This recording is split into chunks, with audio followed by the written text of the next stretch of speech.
Olá, já parou para pensar se um mapa pudesse literalmente se tornar a prova de um crime em um tribunal? Pois é, hoje a gente vai mergulhar em como a análise de dados, especialmente a do Mapa Biomas, consegue transformar conhecimento local em evidência, uma evidência poderosa para a defesa de territórios. Vamos nessa. Para a gente entender essa jornada, nosso caminho vai ter 5 etapas. Primeiro, a gente vai ver como os dados funcionam como uma ponte.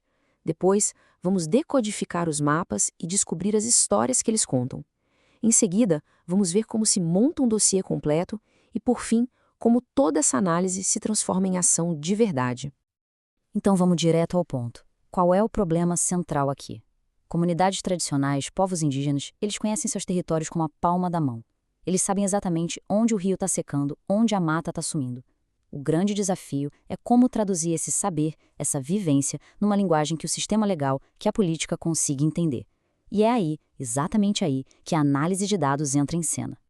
E essa frase, nossa, ela resume a ideia de um jeito perfeito. Pensa nisso. A análise de dados é, de fato, uma ponte. De um lado está o conhecimento local, a observação do dia a dia, sabe? E do outro está a linguagem técnica, os gráficos, os mapas que os sistemas legais e políticos precisam para agir. O que essa análise faz é conectar esses dois mundos. Ela transforma aquilo que se sabe em algo que se pode provar.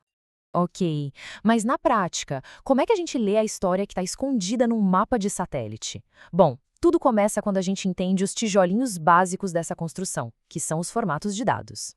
É que assim, ó, nem todo dado é igual. Cada formato serve para uma coisa. Os arquivos CSV, por exemplo, são basicamente planilhas, perfeitos para a gente criar gráficos e tabelas que mostram, sei lá, a perda de floresta ao longo do tempo. Já os geotiffs são os mapas mesmo, a imagem bruta para a gente fazer análises espaciais mais complexas. E os arquivos SHP. Esses nos dão os contornos exatos de uma área, como o desenho de um polígono de desmatamento. E tudo isso, absolutamente tudo, é construído a partir de uma pecinha fundamental, o pixel. Imagina um mosaico gigante. O pixel é cada um daqueles quadradinhos minúsculos. Nos mapas do Map Biomas, cada um desses pixels representa uma área de 30 por 30 metros no chão. Entender isso é crucial, porque define a escala do que a gente consegue enxergar. Uma árvore sozinha talvez não apareça, mas uma clareira de desmatamento com certeza vai estar lá. Agora a gente vai avançar para uma parte que é considerada a mais poderosa de todas, a análise de transições. É aqui que a gente para de só constatar uma mudança e passa a entender a causa dela. É o momento em que a história realmente ganha vida. E essa comparação aqui deixa tudo muito claro. Uma coisa é você dizer, houve perda de floresta. É vago, né? Outra, completamente diferente, é poder afirmar com todas as letras, a floresta foi convertida em pastagem. A análise de transições nos dá esse diagnóstico preciso. Ela não mostra só que mudou, mas principalmente para o que mudou. E isso aponta direto para o vetor da pressão econômica. E como é que isso funciona na prática? Com códigos. Esse número aqui, ó, 315, sozinho parece não dizer nada, né? Mas para um analista de dados, ele conta uma história muito, muito específica de destruição. E, infelizmente, uma história bem comum. O pulo do gato está aqui, na decodificação. A plataforma Map Biomas dá um código para cada tipo de solo. O código 3, por exemplo, é formação florestal. O 15 é pastagem. O sistema então junta esses números e cria um código de transição. Ou seja, 315 é a prova digital, o carimbo, de que uma área que era floresta virou pasto. É a digital do crime ambiental. Simples assim. E essa análise pode ser ainda mais profunda. A gente consegue seguir a história de um mesmo pixel por décadas. Olha esse exemplo. Uma área que era floresta primária, virou pasto, aí começou a se regenerar, virou vegetação secundária e, anos depois, foi desmatada de novo, dessa vez para plantar soja. Isso cria uma evidência poderosíssima contra aquele argumento de que a área desmatada tinha baixo valor ambiental. A história do lugar prova exatamente o contrário. Mas a análise não para por aí, não. Para construir um caso realmente forte, um dossiê completo, a gente precisa integrar diferentes camadas de dados, diferentes temas. Só assim para a gente entender uma ameaça em toda a sua complexidade. O Map Biomas, na verdade, oferece um verdadeiro ecossistema de ferramentas. Pensa que cada módulo desses funciona como uma lente diferente para a gente olhar o mesmo território. O alerta foca no desmatamento recente, o fogo nos padrões de queimadas, o de mineração na expansão do garimpo e por aí vai. A mágica acontece quando a gente combina as informações de cada uma dessas lentes. Para ficar bem claro como essa análise integrada funciona, vamos usar o garimpo legal como um exemplo prático. Porque veja bem, não adianta só saber onde o garimpo está. A gente precisa entender o impacto e a logística por trás dele. Então, o que a gente faz?